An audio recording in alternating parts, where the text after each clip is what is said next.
How'd you get inside that cloud? Also, how could you eat an entire box of Pop-Tarts and still be this hungry?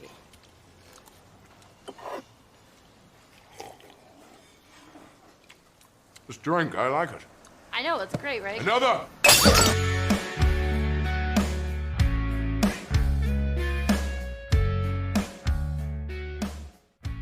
My dog's barking. I wonder if you can hear that little B word cry and cry and cry. We are now on Thor 1, which came out in 2011. That is 13 years ago. Crazy. If your kid was like 3 back then, he or she could drive now. Wild, right? So Thor 1 had a budget of $150 million. Can you guess what its box office was? The box office for Thor 1 was $449 million. So crazy. Back then, that was good money. Like, shit. There's so many movies now that are not even close to 150. It's like $250+ million almost all the time. I don't even know how movies are so expensive nowadays. Well, again, this was 13 years ago. And also, people need to realize a lot of these stars, like Chris Hemsworth, this was like their first kind of introduction to this big screen ever, really. All these people like Scarlett Johansson, even, maybe less so her, but you got Chris Hemsworth. Chris Evans even was not as famous as when he became Captain America. Tony Stark, Robert Downey Jr., like that guy really blew up. He was already big, but his career was kind of on the downswing, and then it went back up and with Iron Man, and he became a household name again. A few stray thoughts I had for this film were, it's just crazy how we haven't seen more Darcy. Like, she was in WandaVision, you know, decent, more of a side character kind of twist that you see later on. But really, she should get way more screen time. Darcy was amazing. I was a big fan of the actor from Two Broke Girls. Who knows? Maybe we'll see more of her, because one thing that I have noticed in this next era of Marvel is a lot of these like background characters have started to get more screen time and more opportunities to get put in the limelight. You got Winter Soldier, Falcon, Vision, even Wanda. She was more of a side character in the first phase. She really blew up in this next era of Marvel. Era? Everyone loves Elizabeth Olsen. She's awesome.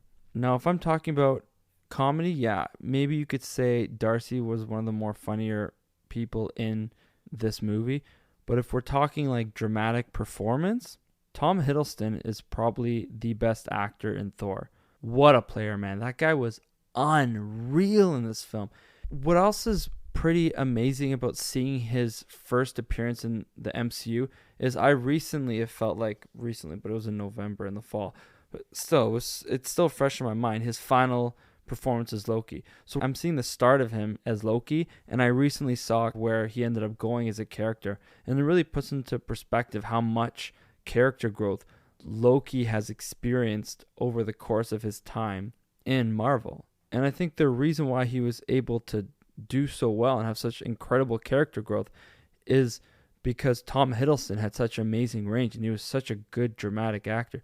He was also really funny. He perfectly embodied Loki. There's no doubt about it. Fun fact, actually, Tom Hiddleston auditioned for Thor, and there's a little snippet of him auditioning for Thor. It's pretty funny how they ended up switching. And it's kind of like what happened with Superman, because the guy who played Beast in the X-Men prequels is now playing Lex Luthor in James Gunn's Superman, but he originally auditioned for Superman, and he ended up getting cast as Lex Luthor. So it's kind of a similar type of thing. You audition for the role of the hero, but they just really love you as the villain instead, so you have to switch it up. They're still amazing roles, right? Sif in the Warriors 3, love them.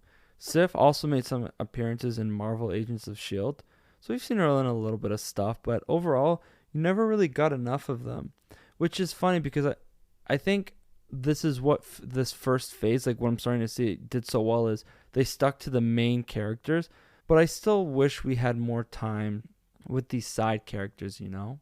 But maybe they can. Maybe it's just not something that you can do with all these side characters, because then you have what we have now, which is too much shit, and people get lost in it all. I don't know. Either way, like, I wasn't a fan of how they killed off the Warriors 3 in the last Thor movie. That was kind of lame. still though. Also, what's his name? Josh Dallas played one of the characters. He got switched for Zachary Levi in the next Thor. Unfortunately, maybe it was Thor Ragnarok. One of the Thors they switched to Zachary Levi. Apparently, Zachary Levi took the role because he thought he was going to have a lot as Warriors, a lot in his role in the Warriors 3, but nope, he didn't. I didn't even realize Ray Stevenson was one of the other characters in the Warriors 3. Rest in peace, man. You're an amazing actor. You were so good in Ahsoka. I'm really going to miss you. R.I.P. Ray Stevenson. Great performance in Thor. Let's circle back a little bit to Loki. And I know this is Thor's story, but it's just really important that I talk about Loki because think about it. We saw him as the god of mischief here. This is Loki as the god of mischief. You think he's a little bit sneaky, but he's not a full-out villain yet. And you also kind of sympathize for the character, too. He goes from this god of mischief that we see to the god of stories. Oh, what a transformation. Like, I can't say enough good things about Tom Hiddleston. You know what? I don't even care. He deserves an Emmy for his performance in Loki. Seriously, give the man an Emmy. He deserves it.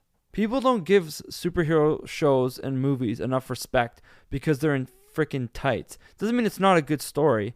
Doesn't mean there's not good acting performances and the shows aren't well written. Robert Downey Jr. even said that he had his best performance as Tony Stark, but he didn't get enough love because he was a superhero. That applies to Loki too. Loki deserves more love the way he was portrayed by Tom Hiddleston. Now let's end off with where Thor ranks. Before we got to this point, we had Iron Man as number 1, the Hulk as number 2, and Iron Man 2 is number 3. 2 is number 3. So the question now is, where does Thor rank? And while I love Thor, Chris Hemsworth is Thor. Great performance, hilarious. I'll have another. just awesome shit, dude. So funny.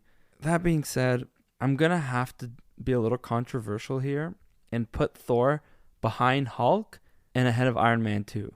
I know. The Hulk just really surprised me. It was really good and grimy and dark. Thor is really awesome too. It's just not as good as the Hulk, unfortunately. So it goes Iron Man 1, the Hulk 2, Thor 3, and Iron Man 2 comes in at 4th place. Next week, we are going to be watching Captain America First Avenger, the last movie before the first epic team-up of the MCU, The Avengers. See you next week.